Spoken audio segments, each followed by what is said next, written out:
sebuah proyek konstruksi di kota Seoul muncul sebuah portal ke dimensi lain. Sekelompok hunter mulai berkumpul untuk melakukan ekspedisi ke dalam portal tersebut yang terhubung ke sebuah dungeon. Dari semua hunter yang datang, terlihat seorang hunter muda yang sepertinya semua orang sangat menyukainya. Karena penasaran, seorang hunter senior yang sempat pensiun tetapi memutuskan untuk aktif lagi karena butuh biaya lahiran anak keduanya, kemudian bertanya kepada temannya tentang hunter muda itu. Barulah diketahui kalau nama hunter muda tersebut adalah Sung Jin Woo dan dia dijuluki sebagai hunter paling lemah di dunia, yang bahkan bisa terluka saat menjalankan misi di dungeon yang hanya level A. Nah, dari semua hunter yang perhatian kepada Jin Woo, ada satu hunter wanita bernama Juhe yang paling perhatian kepadanya. Juhe ini adalah hunter tipe healer alias penyembuh.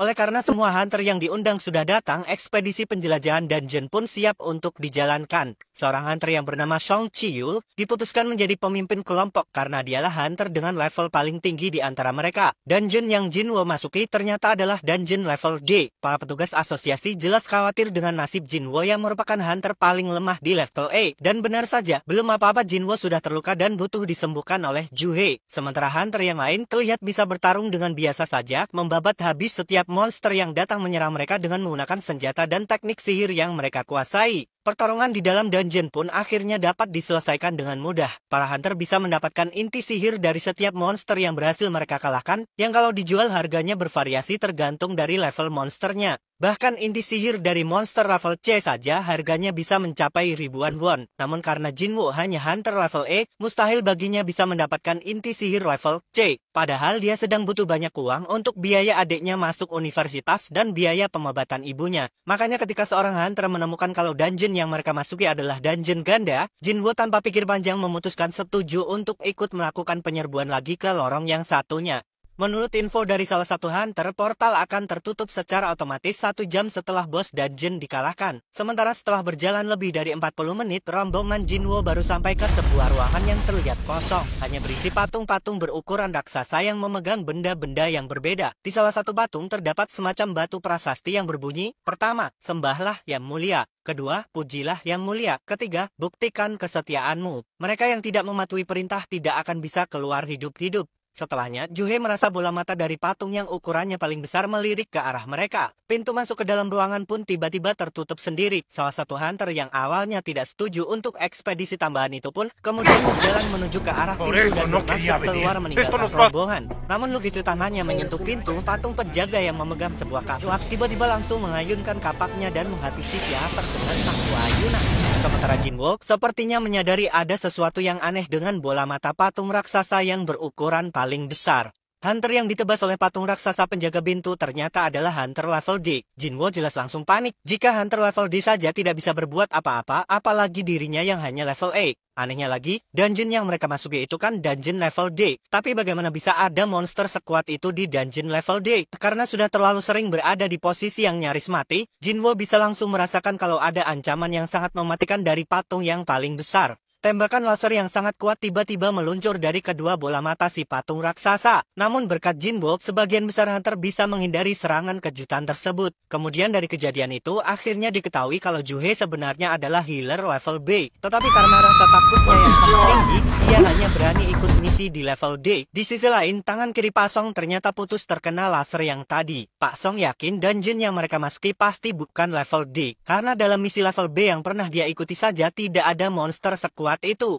Pak Song menduga monster yang sedang mereka hadapi itu adalah monster level S. Portal ke dimensi lain pertama kali muncul 10 tahun yang lalu. Bersamaan dengan itu, sejumlah orang mengalami awakening yang membuat kekuatan mereka lebih besar dari manusia normal. Merekalah yang kemudian disebut sebagai hunter karena kekuatan yang mereka peroleh kemudian mereka gunakan untuk memburu monster. Nah, dalam kondisi penuh keputusasaan, para hunter yang terjebak di dalam kuil hanya bisa diam di tempat karena mereka pikir jika mereka bergerak, patung raksasa akan langsung menembakkan lasernya. Namun salah satu hunter yang sangat pede dengan kecepatannya memutuskan untuk langsung meluncur ke arah pintu guna melarikan diri. Apes, dia langsung wallahu alam terkena laser sang patung raksasa. Dengan kekuatan sebesar itu, para monster bisa saja langsung menghabisi mereka sekaligus. Tapi faktanya tidak. Para monster hanya menyerang mereka yang berusaha untuk kabur saja. Hal itu membuat Jin Woo yakin bahwa ada suatu pola atau aturan tertentu yang berlaku di dalam kuil tersebut. Jin Woo kemudian bertanya kepada Pak Song, apa perintah pertama yang tertulis di dalam batu prasasti? Pak Song kemudian mengatakan kalau pasal pertama berbunyi, sembahlah yang mulia.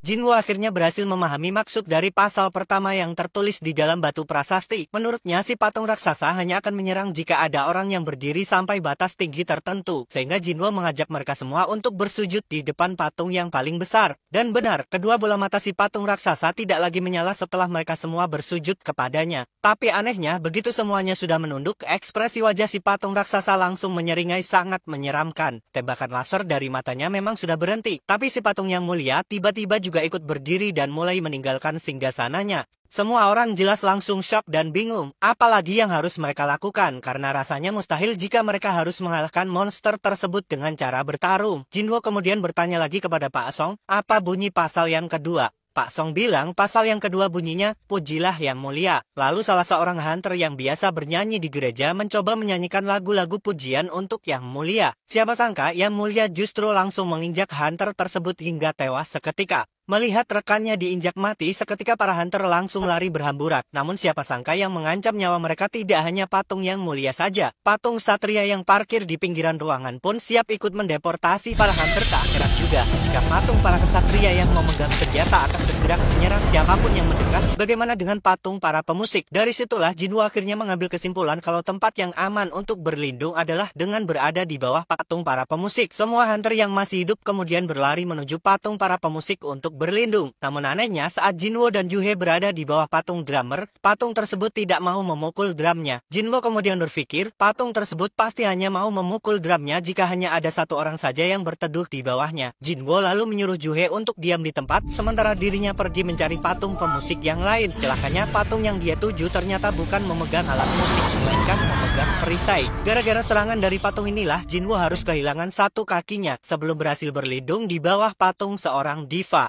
Setelah 6 dari 15 hunter masih bertahan hidup dengan berlindung di bawah patung pemusik, selanjutnya si patung yang mulia memunculkan sebuah altar di tengah ruangan. Jinwoo yakin altar tersebut adalah altar pengorbanan karena pasal ketiga dari prasasti itu berbunyi, buktikan kesetiaanmu. Mendengar penjelasan dari Jinwoo, Pak Kim langsung mengeluarkan pedangnya dan mengarahkannya kepada Pak Song. Menurutnya sebagai pemimpin tim, Pak Song layak untuk dijadikan korban guna mempertanggungjawabkan keputusannya yang membuat nyawa anggota timnya melayang. Pak Song kemudian berjalan menuju altar dan siap untuk menjadi korban. Begitu dirinya masuk ke dalam lingkaran altar, tiba-tiba satu obor api yang mengelilingi altar menyala. Karena hanya satu obor yang menyala, Jinwoo merasa ada yang ganjil. Setelah dia dan dua orang yang mengantarkannya masuk ke dalam lingkaran altar, 3 obor menyala lagi. Jinwoo pikir ujian terakhir baru akan dimulai setelah semuanya masuk ke dalam lingkaran. Begitu semua sudah masuk ke dalam lingkaran altar, pintu ruangan tiba-tiba terbuka. Di waktu yang sama, semua patung kesatria bergerak menuju ke altar. Melihat patung-patung kesatria bergerak serentak menuju ke altar, Jinwoo bilang kepada Juhe agar dia tidak menutup kedua matanya. Dia harus tetap menatap patung-patung itu karena jika dia menutup matanya, patung-patung tersebut akan berjalan mendekat. Tapi meski Jinwoo sudah berkata begitu, seorang hunter wanita tiba-tiba memutuskan untuk berlari menuju pintu keluar. Anehnya, dia berhasil melewati pintu keluar tanpa diserang sama sekali. Dan setelah dia melewati pintu, satu obor api merah padam dan pintu terlihat sedikit menutup. Jinwoo yakin obor api merah menunjukkan jumlah hunter yang ada di dekat altar. Obor api biru adalah waktu hitung mundur dan pintu yang terbuka pasti hanyalah sebuah jebakan. Karena setiap satu hunter keluar, pintunya mulai menutup kembali.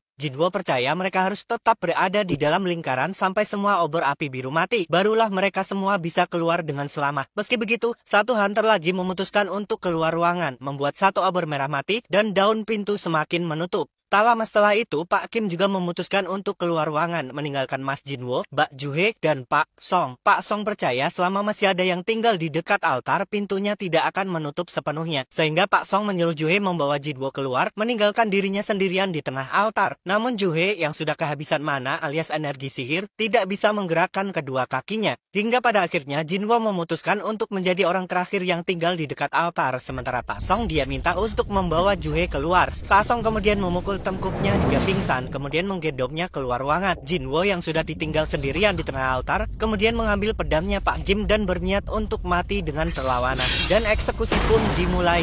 Jinwoo terkapar di tengah meja altar dengan kondisi yang sangat mengenaskan. Kehilangan kesadarannya, obor api berwarna biru yang terakhir padam. Lalu dalam sakaratul mautnya, Jinwoo mendengar seseorang berkata kalau dia sudah berhasil menyelesaikan semua misi rahasia. Sebagai hadiah dari misi tersebut, Jinwo berkesempatan untuk menjadi seorang player. Jika Jinwo tidak bersedia, maka jantungnya akan langsung berhenti setelah 0,02 detik. Setelah menerima hadiah untuk menjadi seorang player, Jinwo tiba-tiba terbangun di atas ranjang tersebut.